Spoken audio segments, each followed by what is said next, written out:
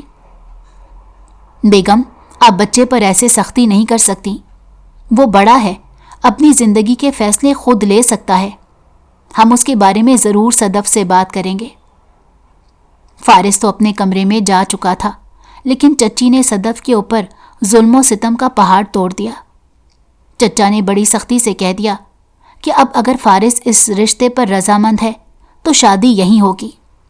اپنی بھتیجی کو اتنا جانتے تھے کہ اس لڑکی کی زندگی میں بھلا کسی لڑکے کا اگر عمل دخل ہوا بھی تو شادی کے بعد خود بخود ختم ہو جائے گا۔ انہوں نے اپنا فیصلہ سنا دیا تھا۔ فارس آج کل بہت خوش رہنے لگا تھا، جبکہ چچی نے اپنی چالیں چلنا شروع کر دی تھیں۔ وہ کسی صورت اسے بہو بنانے کو تیار نہیں تھی۔ پہلی مرتبہ ان کا شوہر اور بیٹا ان کے فیصلے کے خلاف جا رہے تھے۔ تم نے میرے بیٹے کو بہت آسانی سے بے وقوف بنا دیا، لیکن اگلے ہفتے منگنی کے دن تم اپنے انجام بھگتنے کے لیے تیار ہو جاؤ۔ صرف اس کی زندگی سے ہی نہیں بلکہ اس گھر سے بھی دور پھینک دوں گی۔ تم نے میرے صبر کا بہت امتحان لے لیا۔ تم چاہتی ہو کہ تم اس گھر پر حکمرانی کرو؟ چچی، میں نے ایسا کچھ نہیں سوچا۔ آپ چاہیں تو فارس سے پوچھ سکتی ہیں، میں نے اسے کبھی ایسا کچھ نہیں کہا۔ اس نے یہ قدم اپنی مرضی سے میری جانب بڑھائے ہیں۔ چچی کچھ بھی ماننے کو تیار نہیں تھی۔ جھوٹی ہی سہی، ساری منگنی کی تیاریاں کی گئی۔ فارس کے پاؤں تو زمین پر ٹک نہیں رہے تھے۔ گھر کی ساری ذمہ داریاں محراب کو سنبھالنی تھی۔ منگنی کی ساری تیاریاں مکمل ہو چکی تھیں۔ فارس نے آج رات بیٹھ کر خاص صدف کے لیے ایک خط لکھا تھا، جس میں اسے سارے جذبات کا اظہار کرنا چاہتا تھا۔ خاص طور پر اس کے لیے اس نے اپنے جذبات کو سنبھال رکھا تھا۔ اچانک سے چچی کا گھر میں شور اٹھنے لگا۔ صدف کو ہاتھ سے پکڑ کر کھینچ کر باہر صحن میں لے آئی تھی۔ سب لوگ یہ چیخو پکار سن کر اکٹھے ہو چکے تھے۔ چچا بھی سر پکڑ کر بیٹھے تھے۔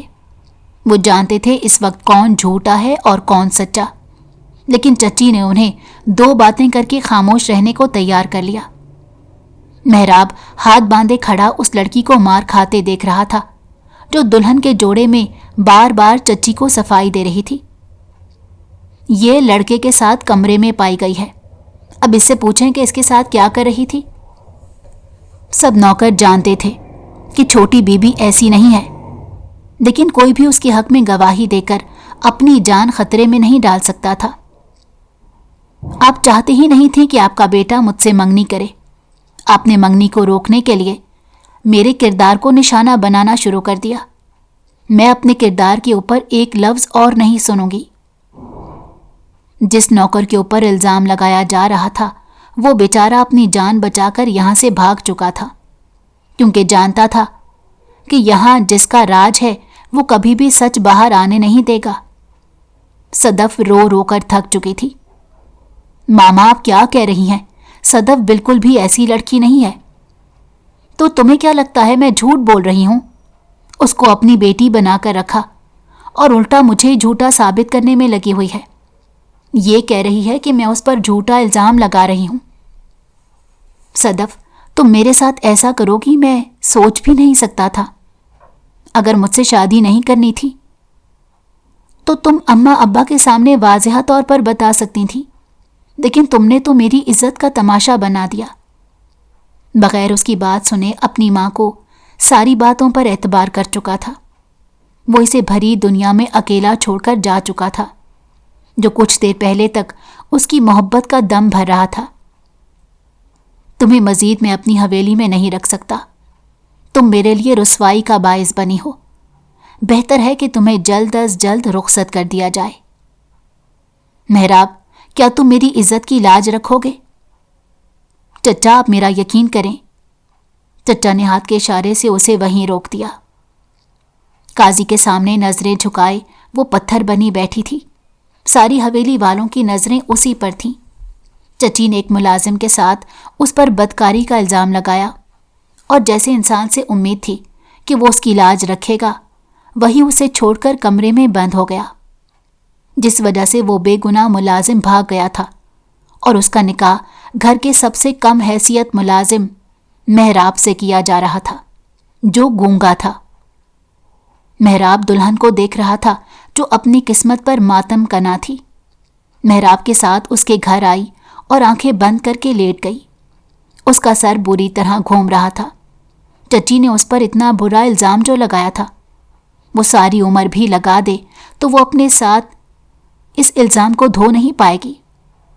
محراب سب کو رخصت کر کے جب کمرے میں داخل ہوا تو وہ آنکھیں بند کیے آنسو بہاتی پائی گئی۔ اپنے محبوب کی موت کا ماتم منانا بند کرو۔ محراب کے منہ سے یہ سن کر وہ پتھر ہو گئی۔ حیرت سے بغیر پلکیں جھپکائے اسے دیکھنے لگی۔ یہ ہیزل کی آنکھوں والا خوبصورت لڑکا واقعی بول رہا ہے۔ اس نے دل میں سوچا کہ وہ تو گونگا تھا۔ نہ گونگا ہوں نہ تمہارے باپ کا ملازم، میں تو محراب خانزادہ ہوں۔ بدلہ لینے آیا تھا، پر بدلے کا سب سے اچھا راستہ انہوں نے خود ہی دے دیا۔ اچانک اس کا منہ دبوچتے محراب نے اس کی روئی روئی آنکھوں کو دیکھا۔ ابھی کسی کے سامنے حقیقت کھولنے کی ضرورت نہیں ہے۔ ویسے تمہارے گھر والے تمہارا ذرا بھی اعتبار نہیں کرتے، اب تو وہ تمہاری شکل بھی دیکھنا نہیں چاہیں گے۔ تمہارے چچا نے تمہاری زمینوں پر بھی صدیوں سے قبضہ کر رکھا ہے۔ اتنے سگے تو وہ تمہارے بھی نہیں کہ تم ان کو نقصان سے بچانے کے لیے اپنی زندگی کو مشکل میں لگا دو۔ اور تمہارے ہونے والے منگیتر کا نام کیا تھا؟ ہاں، وہ فارمی مرغی تو اب تک واپس اپنے وطن کو لوٹ گیا ہوگا۔ اتنا بڑا دھوکہ! ایک کے بعد ایک چکر کاٹتے ہوئے اس کا دماغ پوری طرح گھوم رہا تھا۔ وہ گہرے سانس بھرتے کمرے میں دوبارہ سے لیٹ گئی۔ محراب نے بھی اسے کچھ وقت کے لیے اکیلا چھوڑ دیا کہ وہ ذہنی طور پر ان سب چیزوں کے لیے تیار ہو جائے۔ بستر پر لیٹتے ہی اسے نیند آ گئی۔ زیادہ سوچ کر وہ اپنے دماغ کو پاگل نہیں کرنا چاہتی تھی۔ صدف کی بے اعتباری کو یاد کرتے فارس کا دل زور سے دھڑک رہا تھا۔ اپنے کمرے کی ہر چیز کو وہ دھرم بھرم کر چکا تھا۔ وہ لڑکی اس کے جذبات کے ساتھ پوری طرح کھیل گئی تھی۔ شکل سے کتنی معصوم اور بھولی بھالی لگ رہی تھی۔ تمہیں میں کہیں بھی خوش نہیں رہنے دوں گا، تم سے اپنا پورا انتقام لوں گا۔ سگریٹ جلا کر وہ کمرے سے باہر نکل آیا۔ باہر صحن میں بیٹھ کر گہرے کش لینے لگا۔ تمہیں تمہارے منہ مانگے پیسے مل جائیں گے۔ ابھی حویلی واپس آنے کی کوئی ضرورت نہیں۔ جب تک فارس یہاں سے چلا نہیں جاتا اور معاملہ ٹھنڈا نہیں ہو جاتا، تم ابھی وہیں شہر میں رہو۔ اگر تم چاہو گے بھی تو تمہیں منہ مانگے پیسے مل جائیں گے۔ صدف کو تو گھر سے باہر نکال کیا ہے، میری جان چھوڑ گئی۔ ایک گونگا شوہر ملا ہے، سینے پر جیسے ٹھنڈ پڑ گئی ہو۔ اپنی ماں کی باتیں سن کر وہ 2 قدم پیچھے کو لڑکھڑایا۔ کیا ایک ماں اتنی بھی ظالم ہو سکتی ہے؟ اسے لگا تھا کہ اس کی ماں بدل گئی ہے، اب وہ صدف کو پسند کرنے لگتی ہے۔ اماں آپ، وہ غصے سے اپنے ہاتھ کی سگریٹ پھینکتا چیخ کر بولا۔ اپنے بیٹے کی آواز کو سن کر وہ بھی لڑکھڑا کر پیچھے کی جانب مڑی۔ آپ نے میرے اعتبار کو گہری چوٹ پہنچائی ہے۔ شاید صدف کی چوٹوں پر میں زندگی بھر مرہم لگا کر سہ ہی لیتا، لیکن ایک ماں کی چوٹ کو کیسے سہوں گا؟ آنکھوں سے آنسو بہہ رہے تھے۔ میں تمہیں سب سمجھاتی ہوں، وہ لڑکی تم پر قبضہ جمانے کی کوشش کر رہی تھی۔ بس آپ کی ایک اور لفظ اور وضاحت نہیں سنوں گا۔ بہت جلد صدف کو یہاں سے لے کر چلا جاؤں گا اور واپس پلٹ کر آپ کو نہیں دیکھوں گا۔ اگر اب تم نے اس لڑکی کا ذکر بھی کیا تو تم میرا مرا ہوا منہ دیکھو گے۔ میں نے تم پر اپنے سارے دروازے بند کر دوں گی۔ وہ حیرت سے ان کی نفرت کو دیکھنے لگا، لیکن بغیر ان کی باتوں کی پرواہ کیے وہ بھاگتا ہوا کوارٹر کی جانب گیا اور زور زور سے دروازہ بجانے لگا۔ کیا کام ہے؟ محرام آب سی ٹی شرٹ اور ٹراؤزر میں کئی زیادہ خوبصورت اور خوبرو نوجوان تھا۔ اشارے سے وہ اس آفت کی پڑیا سے پوچھنے لگا کہ آخر کو رات کے اس پہر کیا کرنے آیا ہے۔ دیکھو، مجھے ایک بار اس سے مل لینے دو۔ میں صدف سے ایک بار مل کر اسے معافی مانگ لینا چاہتا ہوں۔ یہ شادی تم لوگوں کی زبردستی سے ہوئی تھی. میں تمہیں بہت جلد اس رشتے سے آزاد کرا دوں گا. ایک بار ملنے دو. محراب اس کی باتوں کا جواب دیے بغیر منہ پر دروازہ بند کر چکا تھا، لیکن ابھی فارس نے دروازہ بجانا نہیں چھوڑا. اس شور شرابے سے صدف اٹھ کر باہر کو آئی. تمہارا عاشق آیا ہے، اسے واپس دفع کرو. اسے بازو سے کھینچ کر اپنے قریب کرتا غصے سے غرایا. اسے بالکل بھی یہ چیز پسند نہیں آئی کہ اس کا عاشق اس کی بیوی کا پتہ کرنے ایک دن میں ہی یہاں آ چکا تھا. تم اپنے سارے اختیارات کھو چکے ہو. اب مزید میری زندگی کو مشکل مت بناؤ. میں یہاں بہت خوش ہوں. مہربانی کر کے میری زندگی سے جیسے آج نکلے تھے ہمیشہ کے لیے یہاں سے دور چلے جاؤ. اتنا کہہ کر وہ دوبارہ سے دروازہ بند کر چکی تھی اور وہ خالی ہاتھ صرف بند دروازے کو دیکھتا رہ گیا. ٹھیک وقت پر ٹھیک انسان پر بھروسہ نہ کیا جائے تو انسان ایسے ہی خالی ہاتھ رہ جاتا ہے. کچھ سال پہلے محراب کے ابا اور چچا نے مل کر بزنس کھڑا کرنے کا سوچا تھا. شہر جا کر وہ نئے نئے آباد ہوئے تھے. گاؤں کی زمینوں کا کچھ حصہ بیچ کر انہوں نے نئے بزنس کی بنیاد رکھنے کا سوچا تھا، جس میں ان کا بڑا بھائی بھی حصے دار تھا. لیکن بزنس کے 1 مہینے بعد ہی ان کے بھائی کا انتقال ہو گیا اور چچا نے اپنی آنکھیں پھیر لیں. محراب کے ابا نے اپنا سارا پیسہ اور محنت اس بزنس پر لگا دیا اور وہ اس صدمے کو برداشت نہ کر سکے جب چچا نے سارا بزنس ان کے ہاتھ سے لے کر انہیں خالی ہاتھ چھوڑ دیا. وہ اس دنیا سے چل بسے تھے. محراب نے سوچ لیا تھا کہ وہ ان سے ساری جائیداد واپس ضرور لے گا، اپنے باپ کا حق واپس لے کر چھوڑے گا. جس سے بزنس سیکھا تھا اسی کو انہوں نے نیچا گرا دیا تھا. کیا تم یہیں رہنا چاہتی ہو؟ اس نے تیزی سے نفی میں سر ہلایا. اپنا سامان باندھ لو اور یہاں سے جانے کی تیاری کرو. مزید اس کوارٹر میں ایک پل نہیں رکنا چاہتا. اتنا ہی کافی تھا کہ شوہر اپنی بیوی کی ذمہ داری کو سمجھتے اسے اپنے ساتھ لے جانے کا کہہ رہا تھا. عام روایتی شوہروں کی طرح اس نے بدلہ لینے کے لیے اس پر کوئی ظلم و ستم نہیں کیا، بلکہ گھر میں ایک الگ کمرہ اور پڑھائی کے لیے کتابیں، کپڑے، سب کچھ مہیا کر کے دے دیا. وہ نہیں چاہتا تھا کہ جس انسان کا اس سارے معاملے میں کوئی قصور نہیں اسے بری طرح گھسیٹا جائے. وہ خود بھی عدالت میں کیس دائر کر سکتا تھا، لیکن قانونی طور پر وہ ایسا کوئی ثبوت اور حق نہیں رکھتا تھا کہ اپنے باپ کا حصہ واپس لے سکتا. اسی لیے اس نے کیس دائر کیا تھا کہ اس کی بیوی کا حق اس کے چچا غیر قانونی طور پر ہتھیا کر بیٹھے ہیں اور انہیں وہ حق واپس چاہیے. چچا یہ خبر سنتے ہی کافی حیران پریشان رہ گئے کہ ان کی بھتیجی نے جاتے ساتھ ہی اپنے حق کا مطالبہ کر لیا. اپنی بیوی کو اچھے سے باتیں سنا چکے تھے. پہلے بیٹا ناراض ہو کر ملک سے باہر چلا گیا اور کبھی کال یا فون کرنے کا دوبارہ اس نے سوچا بھی نہیں تھا.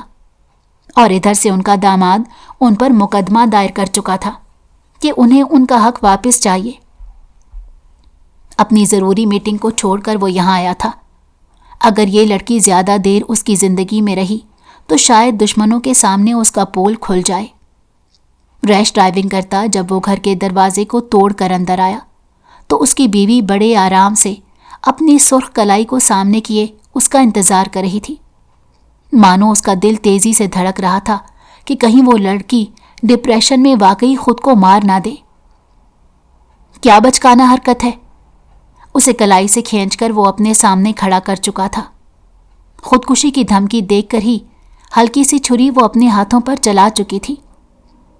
آخر کو تم آ ہی گئے. مجھے پوری امید تھی کہ میری تکلیف کا سن کر تم یہاں ضرور دوڑے چلے آؤ گے. فون کر کے کچھ دیر پہلے وہ اسے اطلاع دے چکی تھی کہ اگر وہ آدھے گھنٹے کے اندر یہاں نہ پہنچا تو وہ خودکشی کر کے خود کو مار لے گی اور ساری دنیا کو بتا دے گی کہ یہ انسان گونگا بالکل بھی نہیں، اس کی ایک الگ پہچان ہے. یہ آخری بار تھا مسز جو تمہیں زندہ چھوڑ رہا ہوں. اگر آج کے بعد تم نے خود کو ذرا سا بھی نقصان پہنچانے کی کوشش کی تو میں اپنے ہاتھوں سے تمہاری جان لوں گا اور میں بھی دیکھتا ہوں کوئی مہراب خانزادہ کی حق تلفی اتنے دھڑلے سے کیسے کر سکتا ہے؟ اس کا دماغ 2 منٹ کو معاف ہو گیا۔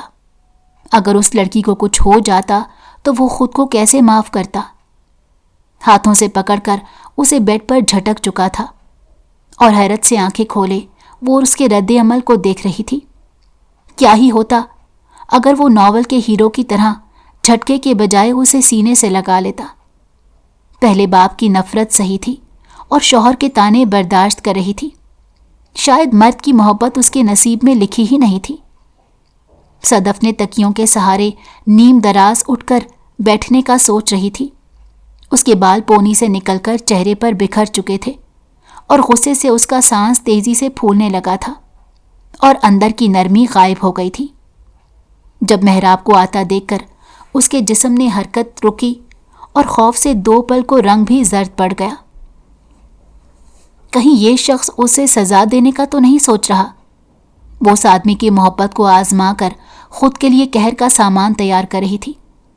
مرد کی محبت کو حاصل کرنے کے لیے وہ بالکل پاگل ہو چکی تھی، جو اس کی جانب سے کسی فکر آمیز جملے، اظہار محبت یا کسی اظہار ندامت کی منتظر تھی۔ وہ بھی عام بیویوں کی طرح کی زندگی گزارنا چاہتی تھی جن کے شوہر ان کا خیال رکھتے ہیں۔ شاید وہ اس کی گھٹنوں کو پکڑ کر کہے کہ تمہارے جانے سے مجھے تکلیف ہوتی ہے۔ وہ اس کے زہریلے جملے سن کر 2 منٹ کے لیے بستر سے پھر سے گر گئی اور گہرے سانس بھرنے لگی۔ محراب خانزادہ، تم جو کرتے ہو اس سے زیادہ جان لیوا اور کیا ہوگا بھلا؟ تم قطرہ قطرہ کر کے میری جان کے دشمن بنے تھے۔ میں نے وہ منٹوں میں ختم کرنے کا سوچا۔ کم از کم تمہیں میرا شکر گزار ہونا چاہیے کہ میں پیٹھ پیچھے چھرا نہیں مارتی۔ دھیمے لہجے میں بولتی اس نے ایک پل کو اس کی بولتی بند کی تھی۔ آخر کو تم نے ثابت کر ہی دیا کہ تم اس خاندان کا خون ہو۔ تمہاری زبان کے زہریلے جملوں نے حساب بے باک کرنے میں کبھی تاخیر سے کام نہیں لیا۔ غصے میں وہ اسے مزید تکلیف دے رہا تھا۔ کیا صرف اتنی سی تذلیل سے اس کی کئی راتوں کے حساب چکتا ہو جائیں گے؟ دل نے گواہی دی کہ ہرگز ایسا نہیں۔ اس سب کے ذمہ دار بھی ہمیشہ سے تم ہی رہے ہو، اور تم نے سوچ بھی کیسے لیا کہ اس گھر کا حصہ ہوتے ہوئے تمہارا حساب اتنی جلدی بھول جاؤں گی؟ تم جانتے ہو کہ کس دھوکے دہی سے تم نے یہ نکاح کیا تھا۔ محراب خانزادہ کی آنکھوں میں دیکھنے سے گریز کیا، ورنہ یہی ساری جنگ ہار جاتی۔ جبکہ حقیقت یہی ہے کہ اس معاملے میں غلطی ان دونوں کی برابر تھی۔ اس کے گھر والے کاش اس کی باتوں کا اعتبار کر لیتے تو وہ کبھی اس انسان کا نصیب نہ ہوتی۔ تم کب تک اپنے کیے کا الزام کسی اور کے سر تھوپتی رہو گی؟ اس نے شاید اسے اس کے ماضی کا حوالہ دینا چاہا۔ تم سے زیادہ گرا ہوا اور نیچ انسان میں نے اپنی زندگی میں نہیں دیکھا، اور نہ ہی شاید کبھی دیکھوں گی۔ آخر کو تم بھی میرے اس ماضی کو سچ سمجھتے ہو؟ وہ کتنے دن سے غلط فہمی میں جی رہی تھی کہ شاید اس کی موت کی خبر سے وہ تڑپ اٹھے گا اور اس کی فکر کرے گا۔ اس کی لفظی گورا باری سے اس کی انا بھی جاگی تھی۔ آنکھوں سے آنسو بہنے کو بےتاب تھے اور دونوں ایک دوسرے کو تکلیف دینے کا کوئی موقع نہیں چھوڑ رہے تھے۔ اگر اتنی ہی بے اعتباری ہے تو اب تک نکاح میں کیوں رکھا ہے؟ اس کی بات پر مقابل نے زور سے کہا لگایا، تمہارا یہ شوق بھی پورا کر دوں گا۔ ویسے اس کے بعد کون سے دارالامان میں پناہ لوگی؟ اس کے فکرے نے صدف کو اندر تک جھنجھوڑ کے رکھ دیا۔ کیا واقعی وہ اسے چھوڑنے کا ارادہ کر چکا ہے؟ طلاق کا دھبا بھی اس کے ماتھے پر سجا دیا جائے گا۔ بد کردار تو وہ پہلے سے تھی، شاید مر بھی جائے تو کسی کو اپنی بے گناہی ثابت نہیں کر پائے گی۔ تم نے کون سا میری زندگی پھولوں کی سیج بنا کر رکھی ہے؟ جہاں بھی جاؤں گی یہاں سے بہتر جگہ ہی ہوگی۔ کسی جھونپڑی میں پناہ لے لوں گی، لیکن کبھی پلٹ کر کسی بھی رشتے سے مدد نہیں مانگوں گی۔ اس نے بھی ساری خود ترسی بھلا کر تاک کر نشانہ باندھا۔ یہ آدمی جب سے اس کی زندگی میں آیا تھا، ہر نیا حربہ آزما کر اسے ذہنی اذیت سے دوچار کرتا تھا۔ وہ چلتا ہوا بستر سے چند قدموں کی دوری پر کھڑا، وہ خود پر لاکھوں پہرے بٹھائے ہوئے تھا۔ پلٹ کر میرے پاس پھر سے آنا ہوگا، وہ آنکھ دبا کر اشارتاً بولا۔ یہ لڑکی اس کے دل کے قریب تھی، جس کو پچھلے چند منٹوں میں وہ تسلیم کر چکا تھا۔ دنیا کی نظر میں تم کتنے معصوم ہو اور گونگے بننے کا کیا ہی ناٹک کرتے ہو۔ میں بھی تم پر ترس کھا کر دعا کیا کرتی تھی کہ اللہ گونگے کو زبان دے دے۔ اس کے چہرے پر اس قدر معصومانہ حیرت تھی کہ اس کی بات پر مقابل اپنا کہا ضبط نہ کر سکا۔ تمہاری دعاؤں کا ہی صلہ ہے، وہ مزید تنگ آ کر بولا تھا، اور حسب معمول وہ چڑ گئی۔